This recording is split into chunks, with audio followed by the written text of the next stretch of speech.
Well, The Husband's Secret is the story of Cecilia Fitzpatrick, and she's a 42-year-old woman. She's a wife and a mother of 3 daughters. She's a successful Tupperware sales consultant.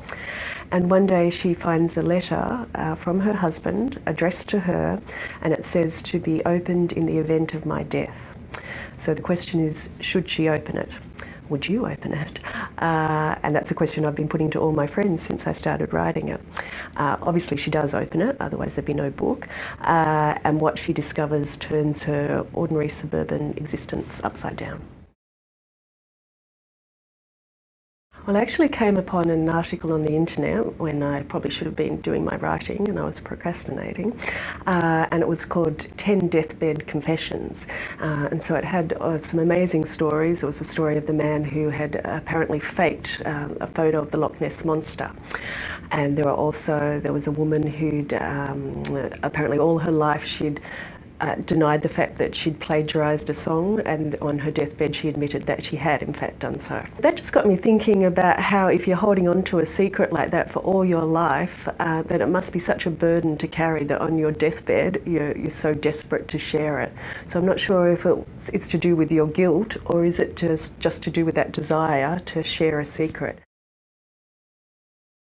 First of all, I don't think that you have a moral imperative to tell the truth. So I've always been a great believer in if you're going to hurt somebody, then there's no need to share a secret just to make yourself feel better. On the other hand, if it involves me, then I want to know I want to know the truth. So I guess I'm saying it's okay for me to keep secrets, but not for anybody else. Well, first of all, it was just a plot point, so I needed to have a reason for my character to find the letter. So I came up with this idea that her daughter's very interested in the Berlin Wall, and the mother mentions that she actually has a piece of the Berlin Wall, which I do myself. So she goes up looking for the piece of the Berlin Wall, and that's when she stumbles upon the letter. But then, as I was writing it, the Berlin Wall seemed to be a nice metaphor for what most of my characters were dealing with. So they all had secrets. So they were all basically putting up walls to hide behind. So that's how I ended up extending it. It's in the very early stages. I'm writing about, because I have a 5-year-old and a 3-year-old, so I'm very interested in parenting at the moment, and just how we're also into being parents compared with the way our parents were. I'm really fascinated by, and I'm certainly not immune from this myself, the way we're just so obsessed with being good parents. So I definitely want to write about parenting.